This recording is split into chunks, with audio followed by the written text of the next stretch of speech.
Fréquence Évasion, Midi-Pyrénées, Languedoc-Roussillon, Provence-Alpes-Côte d'Azur. Fréquence Évasion, Languedoc-Roussillon. Sur Fréquence Évasion, aujourd'hui, nous allons parler de la magnifique ville de Sète qui se trouve dans l'Hérault, en bordure de mer. Vous le savez tous, enfin, du moins, je le suppose.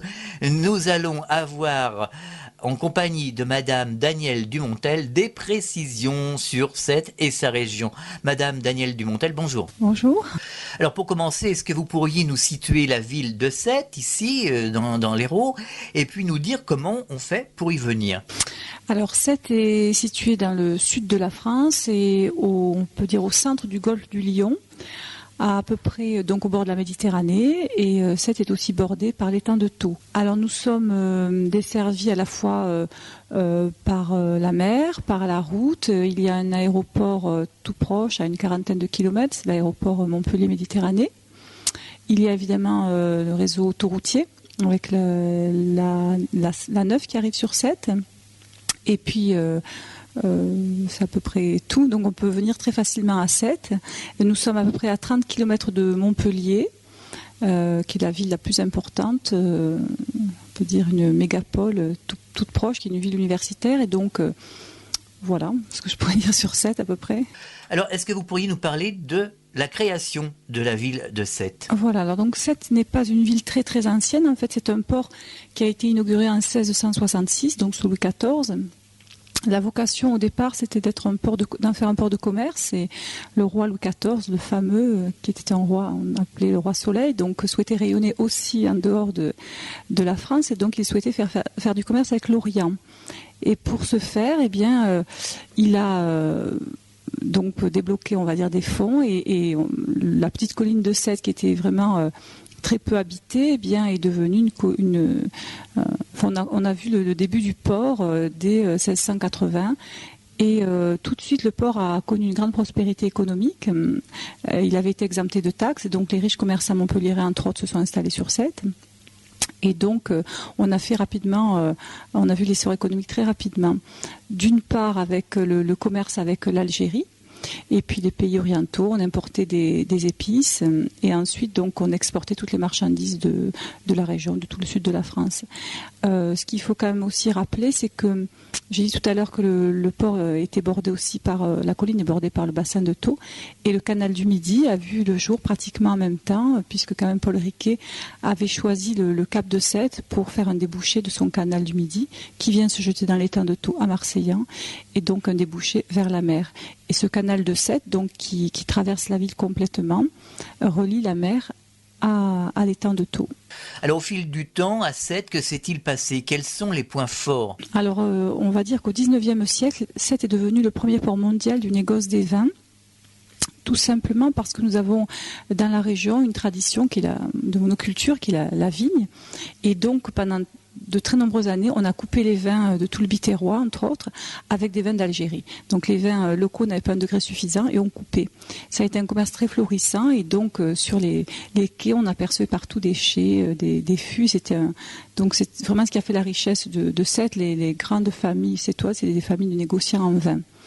Tous ces événements qui sont arrivés dans les années 60 ont évidemment mis un frein à cet essor économique.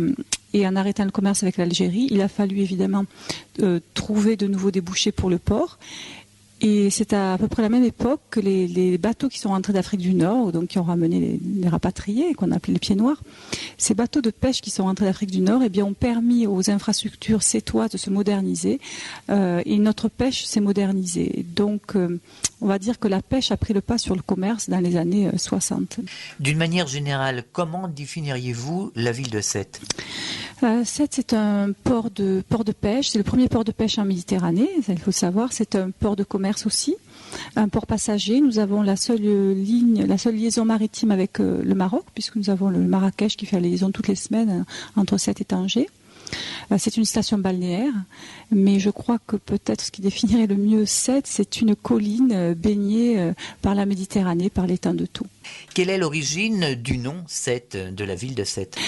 Le nom de Sète, alors il y a beaucoup d'histoires. On a dit que d'abord ça s'est écrit CEDTE pendant très longtemps, jusqu'en 1928 à peu près. Au niveau de l'étymologie, il y a plusieurs suggestions qui ont été faites. Alors, Sète c'est appelé Sète, S-E-T, Sétine, Sétion.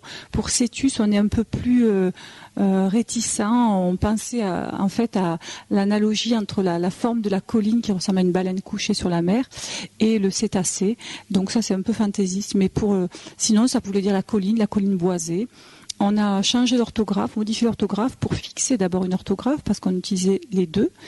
Et on s'est référé à la médaille qui avait été frappée pour l'inauguration de la ville et où il était écrit Setagne Sula. Donc on a repris le S. La baleine qui figure sur les armoiries de Sète. Je voulais aussi vous demander quels sont les monuments, les curiosités rattachées justement à cette tradition portuaire que l'on peut visiter, admirer sur la ville de Sète. Alors, il y a évidemment la jetée, ce qu'on appelle le mol Saint-Louis. C'est vraiment un témoin des prémices du port. Mais la ville a été peu fortifiée. Il y a deux fortifications. Le fort Saint-Pierre, l'ancien fort Saint-Pierre, qui date de 1710, c'est le théâtre de la mer Jean Villard, en fait. Et la citadelle Richelieu, qui date de la même époque et qui abrite le sémaphore aujourd'hui, donc qui appartient à la Marine nationale. Donc peu de monuments. Il y a une église. L'église la plus ancienne, c'est l'église Saint-Louis, qui domine le port, dans le vieux quartier de Sète, appelé le quartier haut, et qui est un quartier très pittoresque. Mais c'est vrai que nous n'avons pas le patrimoine en pierre de Pézenas ou du centre historique de Montpellier. Mais à Sète, ce qui fait la richesse, c'est vrai, du patrimoine, c'est le port, en fait. Ce sont les infrastructures portuaires. Quelles sont les curiosités, les musées que l'on peut visiter ici à Sète? Alors, les musées, nous allons parler du musée Paul Valéry, donc qui est un musée municipal. Il abrite la collection de peinture de musée. Il y a beaucoup de marines. Une salle, évidemment, est consacrée à Paul Valéry. Il y a une salle qui est aussi dédiée aux joutes, une tradition importante à Sète. Et on peut assister aussi à la projection d'un film sur Sète. Paul Valéry qui est également sétois. Absolument. Donc Paul Valéry, académicien de lettres, poète célèbre et natif de Sète, tout comme Georges Brassens. Et Jean Villard, qu'on oublie bien souvent de citer, créateur du TNP et instigateur du Festival d'Avignon, et aussi un enfant sétois. Justement, en parlant de Georges Brassens, il est un endroit incontournable que l'on doit visiter si l'on vient à Sète, c'est l'espace Georges Brassens. Oui, l'espace Georges Brassens, donc, qui a été inauguré pour commémorer le 10e anniversaire de la mort de Georges Brassens, donc en 91, et qui est un espace muséographique où on découvre Brassens pendant 1 heure, à la fois en se promenant, à la fois guidé par Brassens lui-même et en assistant à la projection vidéo qui reprend Brassens Bobino ou à l'Olympia, donc des concerts qu'on ne voit plus beaucoup aujourd'hui. Alors est-ce qu'il y a aussi un endroit consacré à Jean Villard? Jean Villard, on va dire c'est le parent pauvre, donc c'est vrai qu'il y a un théâtre lui porte son nom.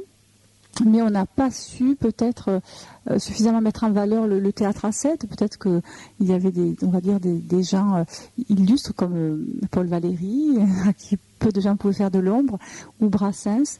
Et Jean Villard, a été tellement bien accueilli à Avignon qu'il a vraiment marqué de son empreinte. Donc nous relançons un petit peu les festivals de théâtre amateurs au mois de juin, tous les ans, justement dans le théâtre qui porte son nom. Mais on a peut-être un travail à faire là-dessus. Quels sont les points forts, les endroits que vous nous conseillez à visiter, à voir sur Sète? Alors déjà sur Sète, comme il faut noter, il faut monter au sommet de la colline. Il y a un point de vue panoramique exceptionnel. Et de l'autre côté de l'étang de Thau, il y a le petit village de Bouzigues, qui est le berceau de la conchyliculture. C'est vraiment ravissant. Et il y a un musée de l'huître qui est installé sur Bouzigues. Sur les proches environs, on va dire que toute la côte est agréable. On peut aller faire un petit tour à l'abbaye de Maguelone, qui est pas très loin de Sète, ou l'abbaye de Valmagne. Mais moi, je parlerai peut-être aussi de Agde, la ville noire, et puis un petit peu plus loin, Pézenas. Pour en revenir à l'office de tourisme, est-ce qu'il y a des visites guidées? Est-ce qu'il y a des conférences? Quelles sont les possibilités que vous offrez aux touristes pour découvrir cette magnifique ville de Sète et ses environs? Alors, il existe des visites guidées qui sont proposées tout au long de l'année pendant les vacances scolaires. Donc, des visites individuelles. Alors, on fait visiter la Criée, qui est le marché aux poissons. Nous avons 1 ou 2 visites à thème, comme le quartier haut ou quai et façade. Et Et nous accueillons les groupes auxquels nous proposons des visites de 2 heures qui passent soit par un musée, ce sont des visites commentées en fait pour découvrir la ville. Dans le sud, on aime beaucoup les marchés et comme c'est une ville du sud, est-ce qu'il y a justement des marchés intéressants? Est-ce que vous pourriez nous en parler? Alors, le grand marché à Sète, c'est le mercredi matin.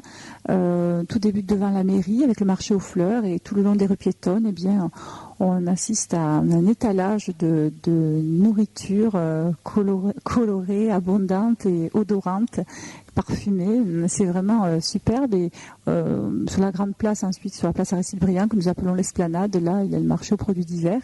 C'est vraiment très très agréable et très animé tout au long de l'année, et c'est vrai que pendant l'été, il y a des villes avoisinantes qui proposent des sorties pour le marché de Sète le mercredi matin. Il y a un marché plus petit le vendredi matin sur l'avenue Victor Hugo. Alors ce qu'on va trouver ici en abondance, ce sont les fruits et légumes, évidemment. Le mercredi matin, en fait, sur les marchés, on voit arriver, on va dire, des produits qu'on n'a pas forcément ici, donc fromages qui viennent de l'Aveyron, de Lozère, de la charcuterie, évidemment, qui viennent de la même région, du pain, des pains, on pourrait dire, et puis c'est vrai, toutes sortes de produits. On a les petits pâtés de Pézenas qu'on peut trouver sur place. Ça change, disons, du marché traditionnel qui se trouve dans les Halles tous les matins, où là, nous trouvons le poisson ou les fruits de mer que nous produisons nous-mêmes. Une parenthèse, est-ce que vous pourriez nous dire 2 mots sur la spécialité qu'on appelle la tielle? Alors voilà, la tielle, c'est la spécialité sétoise qui a des origines italiennes. C'est une tourte qui renferme du poulpe cuisiné en sauce tomate. Et la sauce est assez relevée, c'est vraiment succulent quand on aime le poisson, évidemment. Et nous consommons des tielles ici à tout moment de la journée, comme d'autres consomment des pizzas. Quelles sont les manifestations, festivités qui se déroulent ici sur Sète, ponctuellement, les rendez-vous que l'on retrouve chaque année? Alors, il y a 2 grandes fêtes à Sète. La première a lieu normalement le premier week-end de juillet, enfin en tout cas tout début juillet. C'est la fête des pêcheurs, le grand pardon de la Saint-Pierre. C'est une fête que nous ont amené les pêcheurs venant d'Italie. Et donc, c'est une fête traditionnelle où on voit des pêcheurs, des jouteurs faire des processions. Les bateaux de pêche ne sortent pas pendant 3 jours. Et ensuite, évidemment, on va dire le clou de la fête, c'est le dépôt de gerbes en mer pour les marins disparus. Tous les bateaux sont pavoisés, chargés de touristes, de public. C'est très coloré, c'est vraiment une jolie fête. Et pour nous, ça inaugure, on va dire, l'été. Donc, c'est vraiment la première fête qui amène l'été. Et la deuxième fête importante, c'est la fête de la ville, la fête de la Saint-Louis, qui est autour du 25 août. Et là, c'est vraiment la fête des joutes, parce que les joutes on assiste à des tournois de joutes dans la région, mais à Sète, c'est différent, c'est vraiment beaucoup plus important. Il y a à peu près une quinzaine de sociétés de joutes sur la région. Il y en a déjà 7 sur 7. Donc c'est vraiment très important. Après, tout au long de l'année, il y a des animations différentes. Nous avons la fête de la bière qui aura lieu le week-end prochain.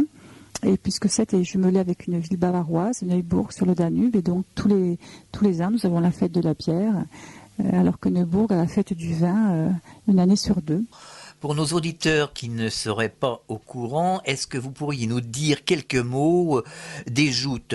Quelle est l'origine? Comment ça se passe? Quelles sont ces manifestations et combien de temps ça dure? Ce sont des tournois qui ont lieu, des tournois sur des bateaux en fait. Et donc les jouteurs sont, on peut dire, les chevaliers. On appelle ça les chevaliers de la Tintaine. La Tintaine étant le nom du petit plancher sur lequel ils se tiennent. C'est une tradition qui remonte loin puisque c'est un sport qui est hérité des entraînements de chevaliers qui partaient en croisade. Donc ça nous est arrivé ici on va dire par les canaux d'Aigues-Mortes jusqu'ici, et dès la création du port. Et depuis donc la création du port, nous avons des tournois de joutes sur Sète. Alors les jouteurs ont une tenue particulière, ils sont habillés en blanc. Ils sont équipés d'une lance, au bout de laquelle se trouve un trident de métal, qu'on appelle les pures. Et pour se protéger, ils ont une espèce de bouclier qu'on appelle un pavois. Le but du jeu, évidemment, c'est de faire tomber l'adversaire à l'eau. Pour être qualifié pour la revanche, il faut en jeter 3. Et ensuite, évidemment, on assiste à des quarts de finale, demi-finale et finale. Et oui, il y a quelque chose du combat, du duel dans le tournoi. Mais chaque jouteur, en fait, appartient à une société différente, mais on peut dire qu'il joue à titre individuel. Et sur 7, un champion de Grand Prix de Saint-Louis, c'est un héros.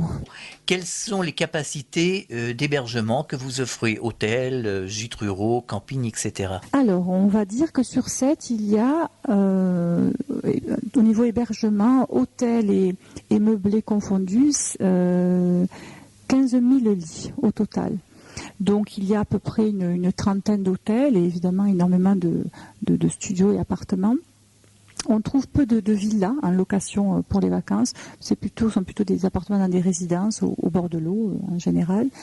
Et les hôtels sont répartis à la fois le long des canaux en centre-ville et sur le quartier plage. Eh bien, nous allons conclure et avant de nous quitter, est-ce que vous auriez un message à faire passer à nos auditeurs afin de les inciter à venir ici passer quelques jours de vacances?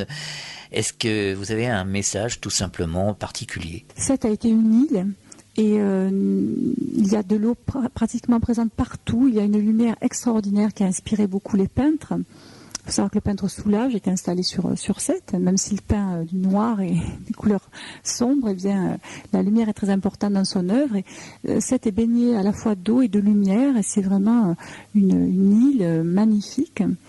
Et je crois qu'on peut dire qu'à Sète, il suffit d'ouvrir les yeux. Avant de nous séparer, eh bien, vous allez nous rappeler vos coordonnées afin que l'on puisse vous joindre ici à l'Office de tourisme de Sète. Alors, l'Office de tourisme se trouve au 60 de la Grande Rue Mario-Roustan, en centre-ville, juste au-dessus du port. Nous sommes ouverts évidemment toute l'année. Alors, pendant l'été, nous avons des horaires d'ouverture un peu plus importants, tous les jours de 9h à 20h, et le reste de l'année, nous sommes ouverts de 9h à 12h, de 14h à 18h, du lundi au samedi inclus. Pendant les vacances scolaires, nous sommes aussi ouverts le dimanche. Alors, notre numéro de téléphone est le 04 67 74 71 71. Notre numéro de fax est le 04 67 46 17 54. Et si vous pouvez consulter Internet, eh bien, il faut vous rendre à l'adresse tourisme-ville-7.fr ou bien www.ville-7.fr. Eh bien, merci, au revoir. Alors, nous vous convions tous à venir ici, sur Sète, visiter Sète, et puis la région, bien sûr, vous verrez, vous serez très très bien accueillis. Vous écoutez Fréquence Évasion. Fréquence Évasion.